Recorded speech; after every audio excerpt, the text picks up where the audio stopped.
Welcome back to Universal Guidance. Before we start off your reading, I want to bring up these four main points to help you understand what I'm doing and to prevent from any questions to brew and also to not feeling confused after the reading. So, starting with the titles, as you can tell, I like to say phases of the moons, and that's because I do work with phases of the moons, and I want to sprinkle that on your reading to help you move through life easier. And that's because um unconsciously we are influenced by the moon. So when I'm doing these channelings, not only am I trying to pick up any important messages that you need, but also to take any actions you need um, during those phases to help you in your life. So, on a superficial level, I am telling you what you need for that week, but underneath it all, and in an unseen mystical world, I'm also um, giving you advice on what actions you need to take to fully harness these influences of the moons. So the new moon, the first quarter, the full moon, and the last quarter. And when I'm saying waxing moon, I mean the first quarter, and when I'm saying the waning moon, I'm saying the last quarter. So moving on to the second point, if you're familiar with the Toro deck, you already know what their names are and what their meanings are. However, the deck I'm using, the Enchanted Toru, there are three groups that have different names, but they have the same meanings. However, I like to um, what's it called? I like to use them for other reasons, but right now I'm just going to clarify what these groups are and what they actually mean in the original deck. So we have the princess, the prince, and the hearts. So when I'm saying the hearts, I'm saying the cups. When I'm saying the princess, I'm saying the page. And when I'm saying the prince, I'm saying the knights. And when I'm using the pages or the princess, I am saying I'm saying that you are receiving a certain messages. So pages bring um, messages to you, where the prince or the knights bring telling you what action you need to take, and the hearts are just the cups, and they mean like the original one. Just they bring up they signify the water element and emotional aspects within you or around you. Um, Going on to the third point, the kings and queens. So when I say kings, I'm saying masculine energy, and when I'm saying queens, I'm saying feminine energy. And what I'm suggesting is for you to be aware of who's giving off these energies. Because one thing you need to know within the spiritual community is that we acknowledge that we have both feminine and masculine energy within us. However, some are more prominent than others. And depending on the situation and environment you're in, we tend to utilize one over the other. So these energies are interchangeable. So it doesn't matter if you're a male or female. If you are a man, you can have feminine energy. And when you're a woman, you can have masculine energy. But like I said, they always change depending on the situation you're in. So when I pull out the card and I say, you know, these energies, I am depicting the energy that these person gives off. So keep that in mind, but also keep aware of them as well. In the fourth point, I want to finally mention, fourth and last point, is the reason why I don't the cards, bef- shuffle the cards in front of you guys before the reading. And the main reason is I am saving myself from the embarrassment of how I look and how I sound when I'm doing these. I've recorded before and I look so silly, and I didn't, yeah, and personally, I find it embarrassing.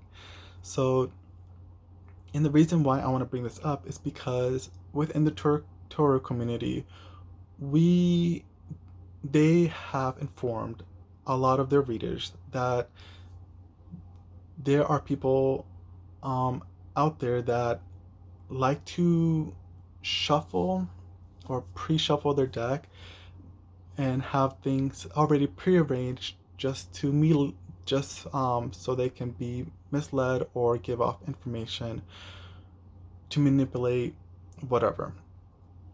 But that's in very few cases. But overall, other readers, they know what they're doing, and some of them are comfortable with that. Some of them are very quick to pick up their the reading seat that their audience needs.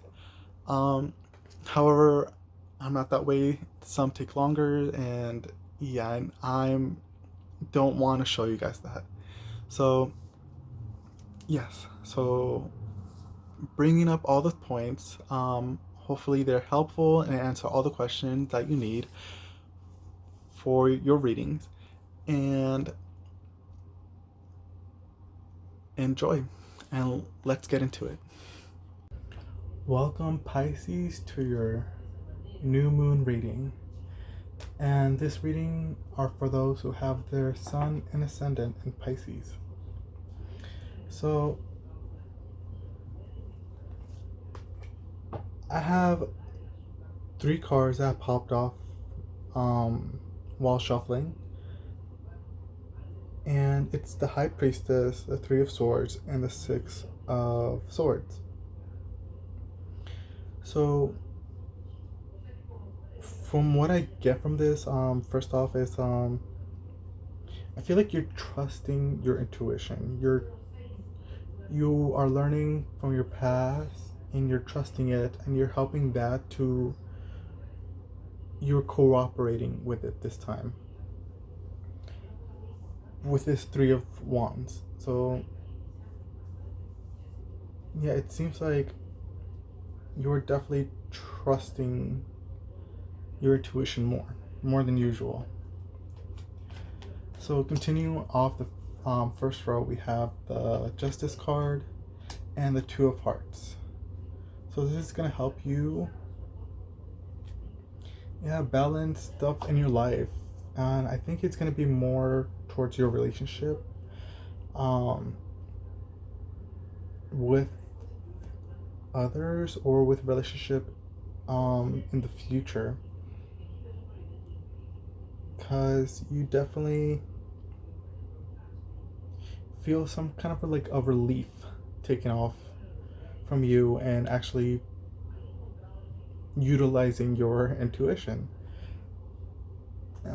Moving on to the second row, we have the 3 of Pentacles, the Wheel of Fortune, the Prince of Hearts, the Queen of Hearts, Queen of Swords, and the King of Swords. Okay.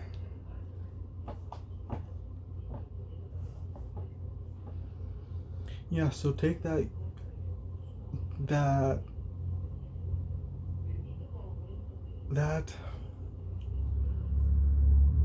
take what you have learned in the fact that you have to use your intuition more, cooperate with it even more than usual, because you're gonna have this king and queen of swords. So masculine and feminine air signs, or an air persona, or someone who falls in the sign of an air sign, which is Libra, Aquarius, or Gemini, and they are coming in to your life to help you with something else, with another, with a project you're actually working on, and they're gonna bring, even though these are the type that you are learning to trust your intuition with, and kind of like forgive and build that bond. Like I said, with the Two of Hearts, you're learning how to build better relationships. It might be towards them, and I think you're learning kind of to forgive, because they're gonna help you with. They're gonna be a great assistance towards a project you might be working on, but you're keeping kind of like yeah, you're kind of keeping like an eye out towards them, not like in a suspicious way, but just like, like if they mess with me, well, I kind of have to like say something about this, or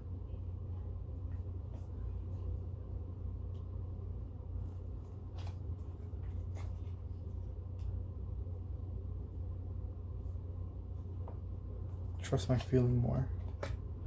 Moving on to the third row, we got the Six of Swords, the Six of Wands, the Magician, the Two of Swords, and the Two of Pentacles.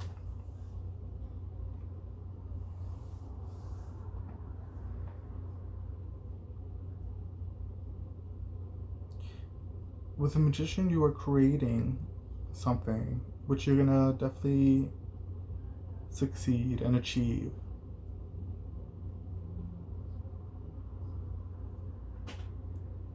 But you're just having this hard time and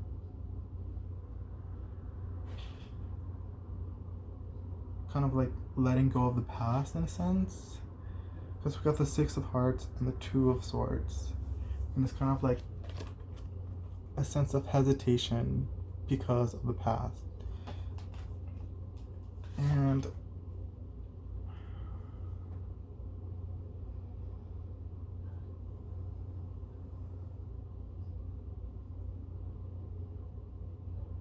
but yeah, you'll be fine because we got the Six of Wands. You're definitely going to achieve it.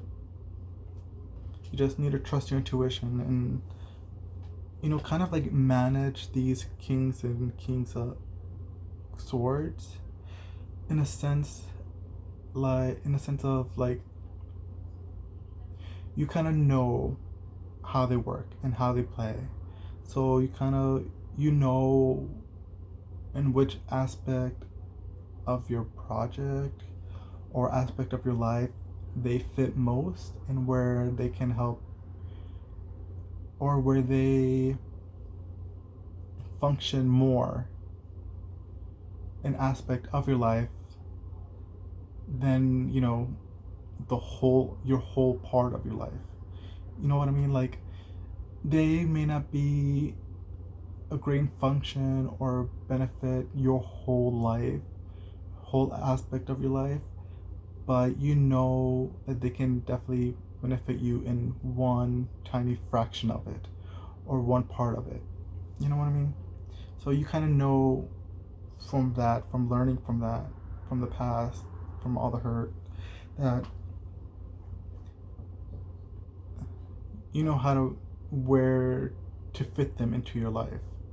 And knowing that from your intuition, you will have a better bond and a better, deeper bond with them, or like a deeper love, because you know that they cannot function or contribute in all aspects of your life. Just a fraction, just one part, one little corner of your heart, you know, they fit you well there, but not overall. And yeah, so that should, from that message, that should help you, you know, relieve some doubt that you have in achieving what you want to achieve, because you're gonna achieve that. And yeah, so we're gonna move on into, we got the Keeper of Crystals. Oh, Crystals Keeper Oracle cards. And let's see what other advice you need.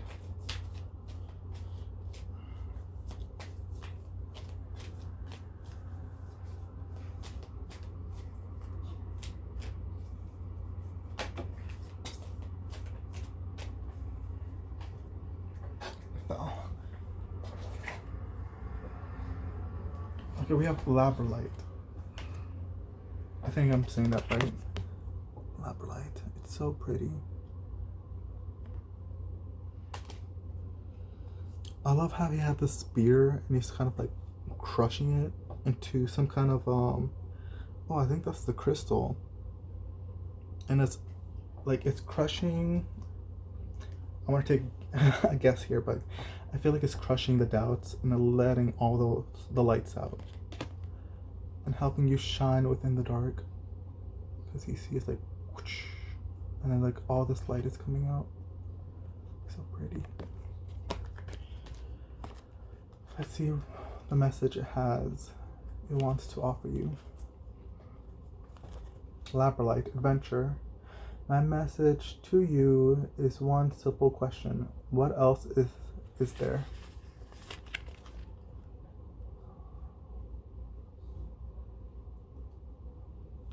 Okay. The message it has for you is, it is a free spirit who is drawn to work with you. You may feeling somewhat dissatisfied with your current life. You are finding your cool occupation unrewarding or relationship unfulfilling. Is your daily routine getting monotonous? From below the surface of this dark crystal come bursts of rainbow colored light. Gaze into my depth and allow the glimmer to speak to your sense of adventure. It is time to awaken the free thinker and to start navigating your own path. Start plotting exciting new options for your life. Change your routine, try something different, do something unusual, go against the grain, and consider options that may not follow the status quo. Start thinking for yourself instead of relying on those who are meant to be expert or authorities. It's time to write your own original story. You are the warrior, and you are encouraged to set your light free. Labrylite will guide and protect you. It is time to take take the path less trodden, for that will make you different.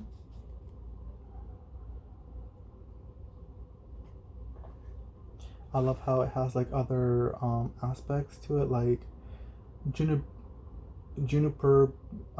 berries to help you, kind of like emulate that labrylite essence of the crystal, or seeing crows and raven. But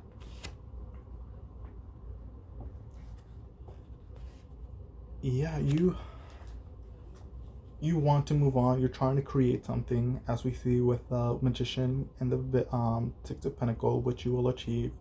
But you can't let all these unfulfilling, like I said, unfulfilled relationships keep you down or dim your light or stop you from not going for what you really want.